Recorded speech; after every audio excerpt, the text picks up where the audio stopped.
Editor Naresh గారిని మాట్లాడవలసిందిగా request చేస్తున్నా.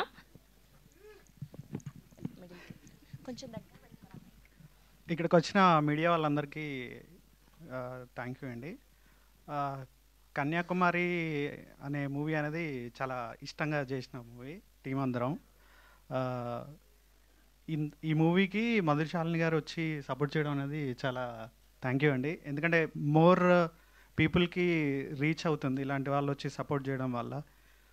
మీరు ఖచ్చితంగా ఆగస్టు 27 రోజు సినిమా చూసి బయటకు వచ్చేటప్పుడు ఒక మంచి సినిమా చూసాము చాలా రోజుల తర్వాత అని ఖచ్చితంగా అనిపిస్తుంది. ఎందుకంటే మేము ఆల్మోస్ట్ చాలా టైం స్పెండ్ చేసాం ఎడిట్ మీద. ఎప్పుడు చూసినా చాలా సీన్స్ కొన్ని చాలా ఫ్రెష్గా అనిపిస్తుంటాయి. ఇప్పటికీ నేను చాలాసార్లు చూశాను, అయినా చాలాసార్లు చూసినా కొన్ని సీన్స్ ఇప్పటికీ చాలా బాగా అనిపిస్తుంటాయి. మీరు కూడా అదే 27 రోజు ఫీల్ అవుతారని నమ్ముతున్నాను. నన్ను నమ్మి నాకు ఈ ఆపర్చునిటీ ఇచ్చిన సృజనకి చాలా థ్యాంక్స్.